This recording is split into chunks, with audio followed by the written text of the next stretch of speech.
Hello everyone, welcome in, echohack back here, and today I have a brand new, very exciting build for you.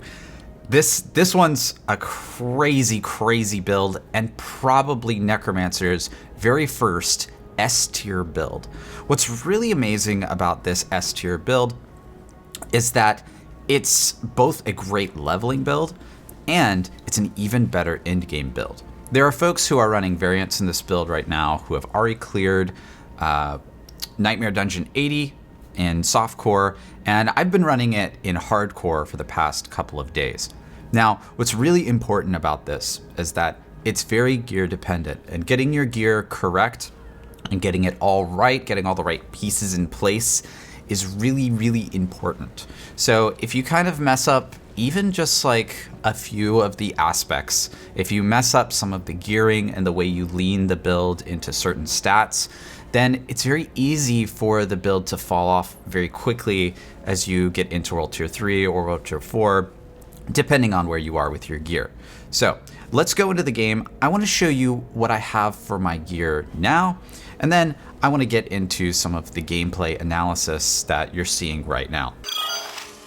All right, here we are in game, and this is my current equipment. I'm also going to show you right after this sort of like the ideal end game equipment using our D4 planner over at MAXROLL that we just released, by the way. It's the best planner in the world. So first up on Helm, of course, I have the defensive aspect of Disobedience. This is probably one of the best defensive aspects in the game right now. And you're going to be proccing this all the time with your Corpse Explosion.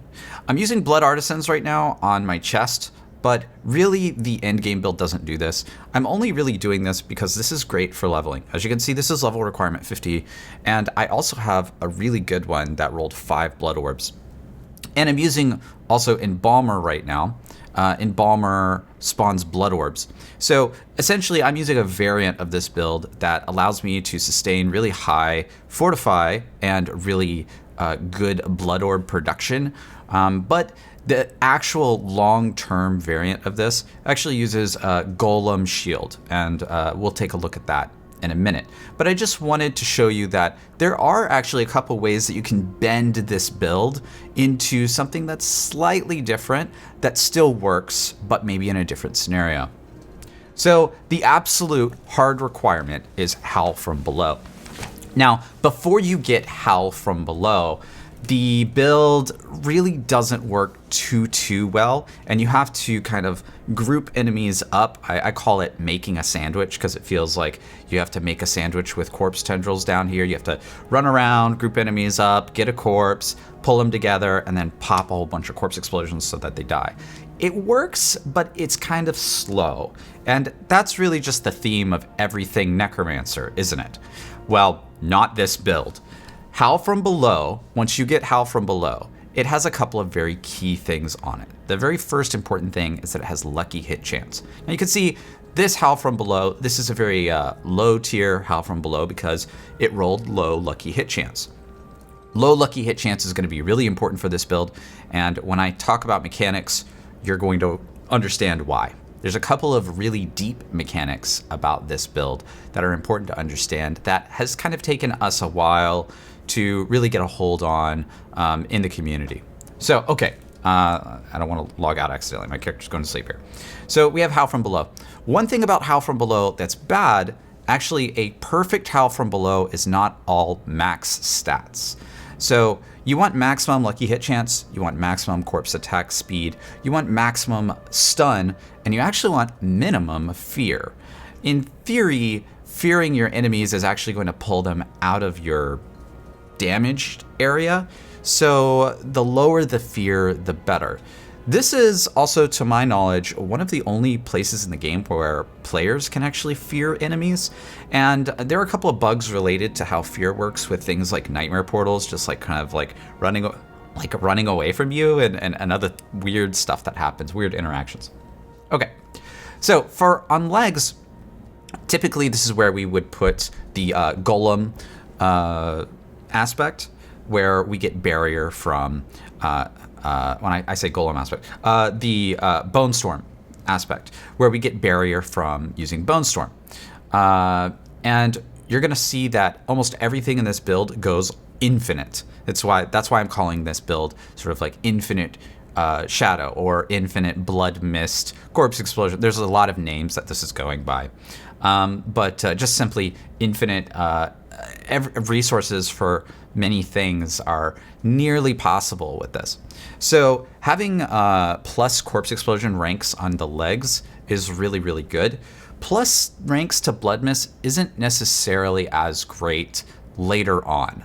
But because my character's level 55 right now, and I intentionally have my character at a lower level so I can just show you how powerful this is. Blood Mist ranks are a little bit strong at a lower level because because my lucky hit chance and my gear is just a little bit lower than it otherwise would be. I also have dodge on here, so these are really great legs. This is a fantastic pair of legs. Of course, we have the maximum life as well. Boots, I just have movement speed and some resistances. Who cares? The most important thing is that Blood Mist triggers Corpse Explosion. On the amulet, this is where you can really mess things up. You want to make sure that you have Shadowblight key passive damages to enemies 10 times, and it goes up to 180% multiplier. This multiplier is really, really important. And then there's another multiplier you can put on the ring here for Shadowblight, which you should do, but I actually don't have like a low level version of it available. So all the footage that of the gameplay that I'm cutting in here that you're seeing is actually without that multiplier. It's doing that much damage without that multiplier. It's actually pretty nuts. So later on, when I actually get that into the build, this build does even more damage. What's really important about the rings though is lucky hit chance. It's the most important stat on both rings. You need it on both rings. You need it to roll as high as possible on both rings. So you have here lucky hit chance and here lucky hit chance. You can see these are sort of leveling rings. They're 50 and 53. I believe you can eventually get 9 lucky hit on each ring. So having 4 on a ring is about half what I would actually eventually have. Although lucky hit is actually multiplicative with itself. So that first half of lucky hit is going to be far more effective than the next half that you get. Anyway, one other thing to note is that characters can actually re-roll their specific class stats on certain items. So a good example of this is Sorcerer has a lucky hit on barrier affix that you can roll on amulets. Now, the Necromancer can't roll this, but what you can do is you can level up an alt, get it to level 40, and at level 40, that's when you unlock the enchanting at the occultist. Now, that's a pretty high level in order to get, essentially a mule alt just to enchant one affix. So you really want to wait until you're sort of min-maxing this build in order to put it on amulet, but that is sort of like a best in slot kind of thing that you can do to put on your amulet once you are really started reaching like level 90, level 100 with your character. Now we have a main hand and we have an offhand. Now what's really, really cool about this build is that we actually have 3 to 4 options for main hand and offhand. And I always love it when games, like whether it's been like World of Warcraft in the past or whatever it is, sort of give you like weapon loadout options. It's always felt really cool in order to like, have a Thunder Fury or have like a different weapon on weapon swap so that you can, do DPS instead of tank or whatever. And so this build actually kind of has that. So the poor man's setup is that you get a wand. And the reason you get a wand is because wand has lucky hit chance as an implicit affix on it. So right now I'm using the Corpse Tendrils pull for just a little bit extra damage. You don't have to use this here. In fact, there's a much better thing that you can use, which is Black River. So let's take a trip to my stash for my Black River. Now, Black River has a fairly low unique drop rate, and there are some people who really want to run this build who think, I have to have Black River. You don't have to have Black River. Black River makes the build go really smoothly and really fast, but you don't have to have Black River. I can't find my Black River. Okay, we found the Black River. There it is. So what Black River does is Corpse Explosion consumes up to 4 additional corpses around the additional corpse, and it has a large radius and it does more damage. The thing we really care about Black River is not necessarily the Corpse Explosion damage even, but this secondary effect which consumes the corpses altogether. So consuming those corpses is going to do a couple things for us. The first thing is it's going to make that damage radius really, really wide. And the second thing it's going to do is we're actually going to have so many corpses by the time you get to the end game version of this build. You're going to have so many corpses that you're not going to be able to consume them super rapidly. And the way that you want to consume them is you want to consume them, especially on hardcore, you want to consume them while you're in Blood Mist, right? So essentially, you want to pop Blood Mist and you want to go as fast as possible in Blood Mist towards the enemies. Now, one thing I don't have in the build right now that is going to make the build really pop off for you, that I'll probably put in the build here in a couple levels once I level up a little bit, because I have aspects just sitting in my stash waiting for me, is Ghostwalker. Ghostwalker turns this build from a very fast build into an insanely fast build. So this might be a little counterintuitive to you, because the Necromancer doesn't have any skills that say gain unstoppable, but if you look really closely here at Blood Mist, it says you become immune. And if you do some experiments, all of the aspects that give you bonuses for becoming unstoppable also work for becoming immune.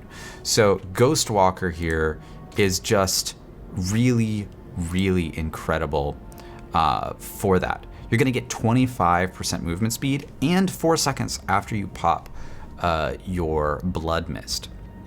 So Blood Mist here is actually going to give you tons and tons of movement speed as you move out throughout the world.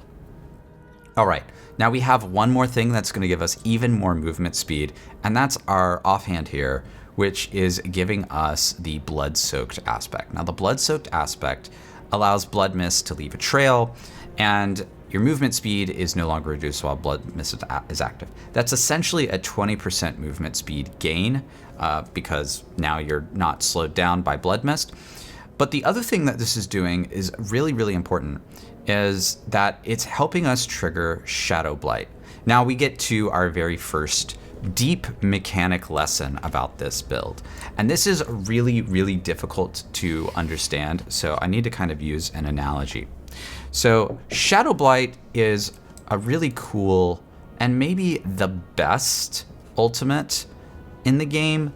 Maybe Ossified Essence is the best ultimate in the game. These two are really strong. By the way, these two are really terrible. So Shadowblight, the way Shadowblight reads, it says shadow damage infects enemies with Shadowblight for 2 seconds. You and your minions deal 10x bonus damage to enemies with Shadowblight. Every 10th time an enemy receives shadow damage from you and your minions, that while they're afflicted by Shadowblight, they take additional damage. So essentially, you deal a small 10x multiplier, and then every 10th time you hit that shadow damage, you're doing a proc.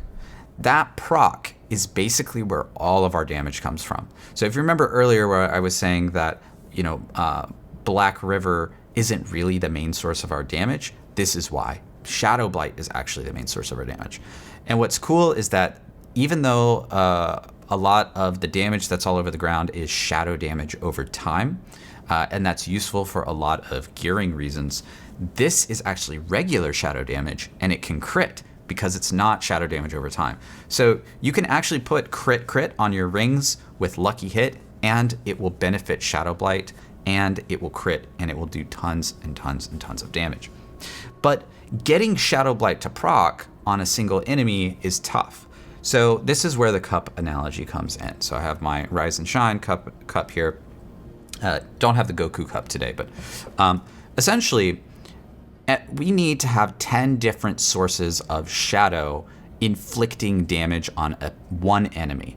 It actually doesn't matter how much damage they do. They can do 1 damage in order to be a source of damage for Shadowblight. So we're going to fill the cup, right? Imagine if we have 5 that we half fill the cup. If we have 10, we fill the cup all the way, and that's when the damage spills over, right? So this sort of like cup here is our Shadowblight, right? So it's really bad if we come up to an enemy and we start the engagement, and at the beginning of the engagement, we do 5 sources of damage.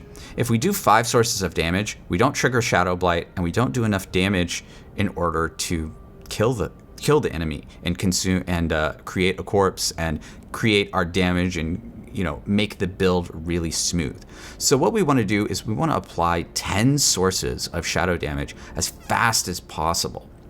We really want to have every single sort of like piece of shadow damage that we add, every 1 shadow damage that we add gets us closer to the top of that cup where our real damage is going to really come from.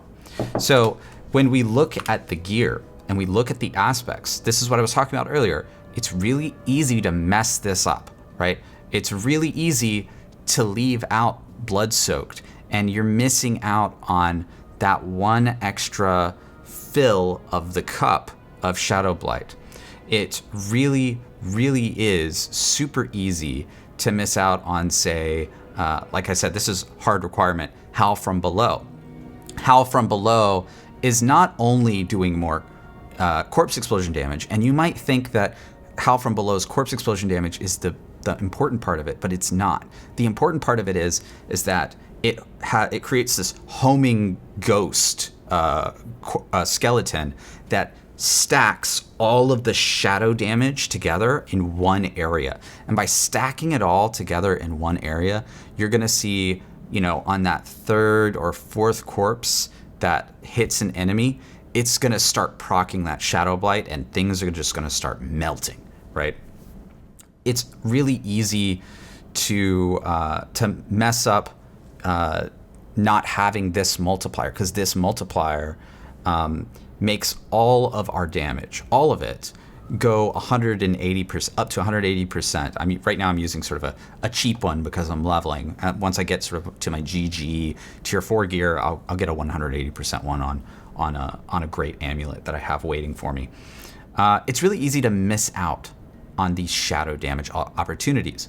So the last piece of gear that I wanted to talk about is probably the best way to proc Shadowblight, and that's actually Bone Storm. So Bone Storm just does a giant AoE of constantly ticking damage, right? So when you get Bone Storm here, turning that into shadow damage is valuable. Well, it's valuable to have the damage reduction, especially in hardcore. It's valuable to have the crit strike chance because, as we already discussed, Shadowblight can crit. But the most valuable thing is that we're filling that cup with up to 10 sources of shadow damage. And the faster we fill that cup, the more that we're proccing and popping that Shadowblight really, really quickly. So every little ounce of shadow damage that you can sort of add into that cup is going to make those Shadowblight procs go really, really nuts. Now, that's not the end of the mechanic discussion, because there's also something else going on here with Hewed Flesh and with Decrepify. So every single engagement that you start, you're going to start it off with Decrepify. And the reason that we want that is because of Aberrant Decrepify. Now, this is one of the reasons that we stack Lucky Hit like crazy on this build. It's the most important stat on the entire build. Enemies hit while afflicted with the Decrepify have an up to a 15% chance to reduce your active cooldowns by 1 second. In effect, because we really care about this Shadowblight stacking, where we want just, any sort of shadow damage just constantly ticking, that also has the impact of having damage trigger cooldown reduction.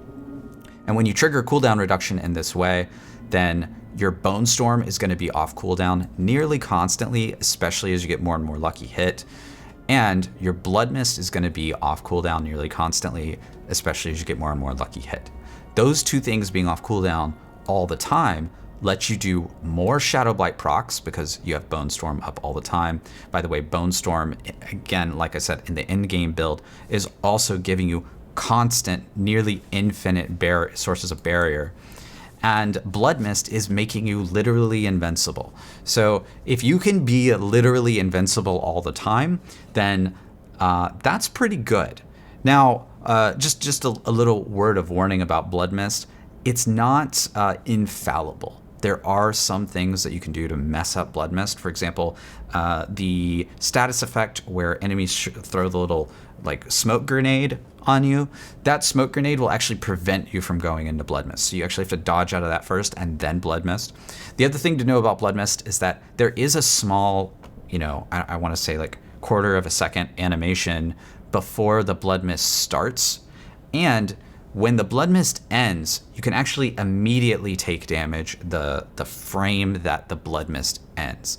So you got to be very careful that if you're Blood Misting on top of a bunch of enemies, that you're aware, you have a very high awareness that you need to get out of those enemies before the Blood Mist ends, not when the Blood Mist ends. So a couple things about Blood Mist there. Now, the other really important and the very, very key thing about this is Hued Flesh. Hued Flesh is actually kind of a nutty lucky hit ability, especially when it works with Blighted Corpse Explosion. Now, if you read, you got to read this very carefully. It says your damage has up to a 12% chance to create a corpse at the target's location. This chance is doubled against bosses. Now, if you don't read that very carefully, you might say, oh, well, this works like Hydra, right? Where Hydra has a lucky hit chance, a very high lucky hit chance, I might add, but actually doesn't proc very often because the lucky hit chance is sort of like separated out over the duration of the Hydra. But Hued Flesh doesn't do that. Hued Flesh, every single source of damage has that 12% chance to create the corpse at the target's location. And in my testing, it's at least multiplied by the internal lucky hit of Corpse Explosion. I believe the base chance is around 40%, but you can see I'm wearing some lucky hit gear right now, so it's 53% for me. So these two multipliers do get multiplied together, and that is enough to generate tons of corpses, really crazy amounts of corpses with Blighted Corpse Explosion, with all of the ticks that are coming off of Bone Storm, with the procs off of Shadowblight can trigger corpses. So like you're proccing procs that are proccing procs, right? Things get really, really nutty with this build in terms of how all the lucky hit interactions sort of talk to each other and work with each other. So by the time you stack 9 lucky hit on each ring, I believe it's what's the maximum here? I do have a couple of other pairs of howls in the stash here. Let's see, where's my like really good howl? Oh, here it is. I think this is the good one. Yeah, this one can roll up to 16. I believe the 820, there's an 820 version that can roll up to like 24 or something. Like it can go really, really high in terms of lucky hit chance. And then of course, if you're wearing a wand, and this is kind of what I was talking about, having a weapon swap. If you're wearing a wand, you're getting this 14 up to 15% lucky hit chance implicit on the wand itself. So what you can do with this weapon swap is you could say, let's say you're the ultimate baller and you've got yourself a Black River, like an 820 Black River. This is, of course, like more of a leveling Black River that I have here because it's, a little bit lower. But you can actually just keep both of these weapons in your inventory. And while you're farming mobs, you can run with Black River. And then when you go to a boss or you hit like a really hard elite that's all by itself where you need the extra proc chance, you can weapon swap out to a wand. You can also just use a wand like I'm using right now if you're just in sort of the poor man's league and you don't have, an extra Black River sitting around, or you don't have like a really crazy Black River. The other thing that you can use with this build is Doombringer, but I think Doombringer is also in that like category of items like Shaco or the Melting Heart of Selig, where it's going to be, you know, a once in 650 hours of gameplay grinding kind of drop. It's going to be one of those drops that you get so rarely that most people aren't going to even have one, right? All right, so I want to get into the gameplay now. First, I want to show you this cursed chest. So this is one thing that this build really, really excels at, is if you have a cursed chest, you have an event, you have whatever, you can actually just kind of sit down in one location and you can pop corpses off all day and just melt the entire event. Now keep in mind, I'm level 55 here, so my gear isn't even the best and I'm still leveling. And I just kind of run through this and delete the whole event. It's really, really wild what this build is capable of. All right, now I want to show you this engagement. This engagement's really interesting because I group all the enemies up and I bottleneck them in sort of like the mouth of this cave here. And before I actually go and pop some corpses on them, I pull them in with corpse tendrils, which makes them all vulnerable and take tons more damage, and then I pop them. So that's a really sort of like hardcore safe way of approaching an engagement instead of just necessarily using your blood mist in order to just dive on a group of enemies. You can still keep your blood mist 100% off cooldown, and then group them up in you know, like the mouth of a cave or something like that, and then pop them. And then if it becomes a problem, you still have your blood mist readily available. You can pop it right on them and that'll probably kill everything. All right, one last thing is the bossing. So now obviously Broodguard is a really easy boss for this build. It's one reason that I really like Blind Burrows for farming with this build. But even without Broodguard's extra corpses, you do, with enough lucky hit, you do generate enough corpses in order to just continually pop them on top of the boss. And the boss is just gonna melt. It's actually wild how much you can melt the boss with this build. It's just gonna sit, especially non-Broodguard bosses are just gonna sit in your Darkness Corpse Explosion and take ever increasing ticks of damage. All right, you made it this far to the end of the video. Now we're gonna go over the D4 planner. I'm gonna have this link down in the description below for you so you can follow along. So this is sort of the end game setup.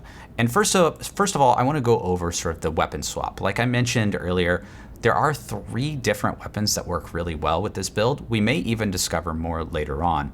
The sort of GG weapon that you can put in here is Doombringer. Now, if you get this, get really excited because it's a Shaco level drop.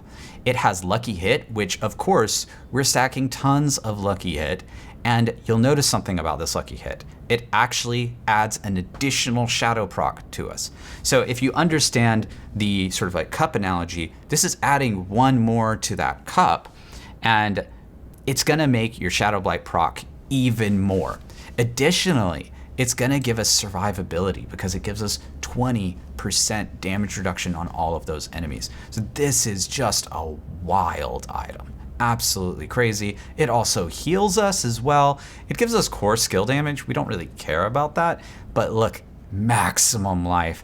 One of the best affixes that we can have as a Necromancer. This item is so crazy good. But of course, you're not gonna have that. What you're gonna have is you're gonna be level 55. You're gonna be, you know, poor Andy, and you're gonna have a wand. Now, wands are really great because you get the lucky hit chance, but you also want to have some crit damage. Vulnerable is usually really good. Damage to affected by shadow damage over time. That reads really weird, but what this means is that if an enemy is taking shadow damage over time, then all of your damage gets this benefit. So this is a really good affix.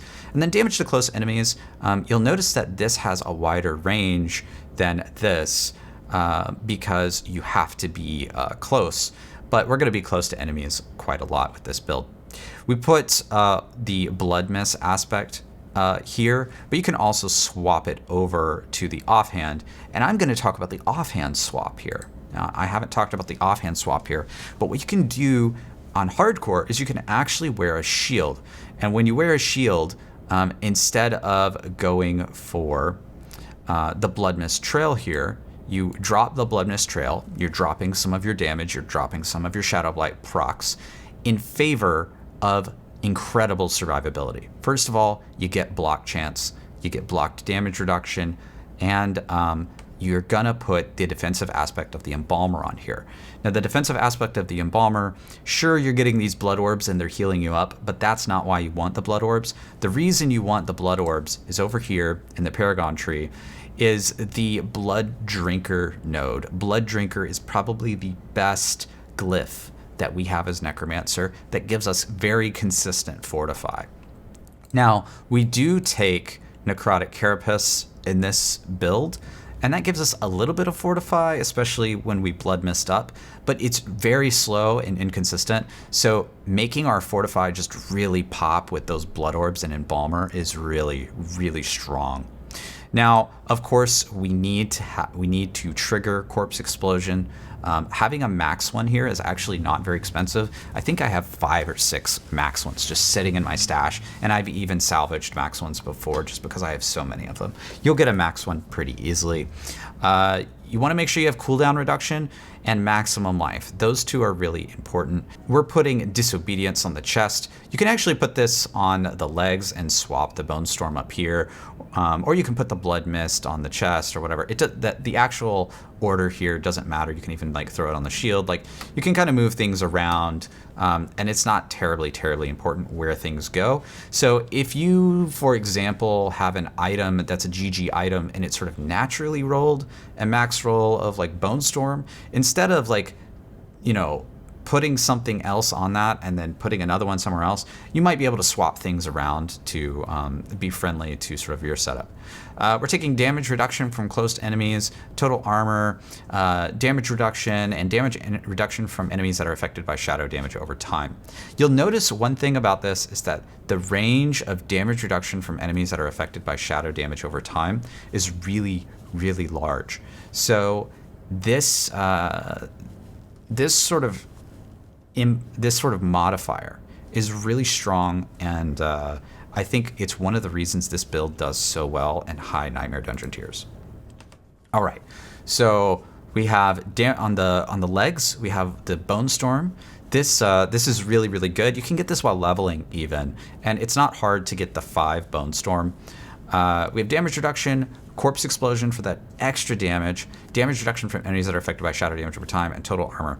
One thing I'll mention here is that the Corpse Explosion isn't strictly necessary.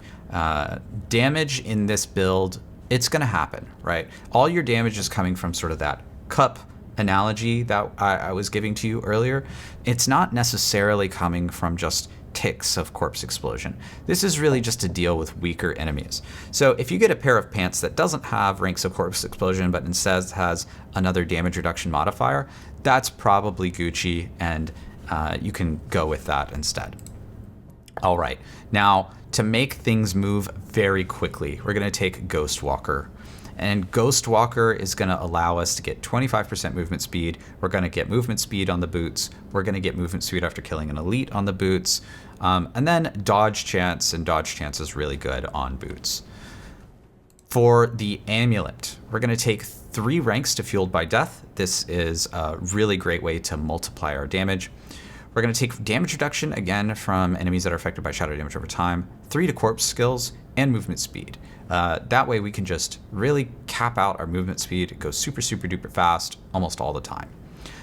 We're going to put the Shadowblight key passive damages enemies 10 times aspect. That's called the Blighted aspect. It's really, really strong and super important. Ring of Ultimate Shadow here. We're going to put this is the thing that's making our Bone Storm actually do shadow damage. And this is where lucky hit chance is super important. You want to roll 9 if you can. If you can roll 9, great. Max life is really important for survivability, especially in hardcore. Damage to affected by shadow damage over time enemies. Shadow damage, very important. If you get crit here instead of shadow damage, that's actually just fine. The most important thing to me is lucky hit chance and maximum life. Again, really min-maxing your damage with this build, it doesn't make a lot of sense. You want to min-max your survivability. The damage, it'll happen. Don't worry about it. You're going to go so fast that you might just ignore it entirely. All right. And then finally, we're going to have this Shadowblight key passive. This was the one I pointed out that I don't have on my character right now at level 55. This stacks up even more Shadowblight damage, and it's pretty crazy. It's called the decay aspect, and then we're going to stack that lucky hit chance maximum life again. All right, so for the offhand swap, again, we can have Embalmer, and if we don't want to wear a shield and instead we want to wear like a Serpent Stone, we can have the extra cooldown reduction. Now, either way, whether we wear the Serpent Stone or the shield, getting 9 lucky hit chance and cooldown reduction rolls are really, really important. So why you might pick a shield even though you're not playing hardcore is maybe you found a shield that has 9 lucky hit chance on it and it has cooldown reduction on it, but your best sort of like Serpent Stone or whatever that you found has sort of like low, mid, lucky hit chance, no cooldown reduction, so you're just going off of the implicit. So that shield is just going to do way more for you. So you can see how, like, as you're progressing your gear to what is, you know, potentially best, that you might make some different decisions as you go along the way. All right, let's talk about the sacrifices real quick. I think these are fairly obvious, but yeah, you should have Reapers. It's 15x shadow damage. It's really good. You should take Cold for 15x vulnerable, and you should take Blood for the maximum life. Maximum life, again, really good. Take that maximum life. It's really strong. It's going to keep you alive, especially in those high Nightmare Dungeon tiers. Let's talk about the Paragon. I am not going to show you sort of like a min-maxed Paragon here, because the min-maxed Paragon, this is a thing that's going to change a lot. So I kind of don't want to step on my own toes here, but instead I just kind of want to show you which boards that you should be picking. So first, this is the starter board. We're going to have Blood Drinker in here. Blood Drinker is super important. And then we're going to go with Flesh Eater. This is one of the best multipliers that comes from a Paragon board in the entire game. And just one of the best damage multipliers in general. 40x is really, really good. And if you're using Black River, you're actually going to have this up all the time. Even if you're not using Black River and you're just spamming with a wand, you're going to have this up all the time. So that's really fantastic. Another board that's really important is the Wither board. Wither is going to give your shadow damage over time and your shadow effects more damage. Now, one thing I'll mention about the Wither board, again, most, if not all of our damage is coming from the Shadowblight procs, right? So you don't have to necessarily take the shadow damage over time damage nodes in the Wither board. You can, if you want to do that, if you want to sort of like steer your damage in that direction, but you can actually just avoid those nodes entirely. I know it sounds weird where you're like, well, I do shadow damage over time and I'm not taking damage from shadow damage over time. But remember, all of our damage is coming from just filling this cup. We're just filling the cup over and over again. So we actually, maybe we care a little bit about how much damage we're doing from shadow damage over time, but it might not be worth your points when you go to optimize these boards out. Let's talk about Scent of Death. Scent of Death is really, really good. When you start an engagement, you're going to have this 15x increased damage multiplier, but you know, the second you start the engagement, you're going to get 15% damage reduction. That's just Gucci. It's the best thing that you could hope for from a Paragon board is more damage reduction. And then finally, you know, some of these other boards, obviously like the Minions board or Bloodbath or the Hulking Monstrosity boards, these are completely worthless. Bone Graft is not very useful for this build. Blood Begets Blood can be useful, but only if you take the Embalmer variant that we kind of talked about, where you have these blood orbs spawning. And even then, it's still kind of mid. And the reason I say that is if you look at this effect, blood orbs grant 15x for 5 seconds. So you really have to be getting blood orbs all the time.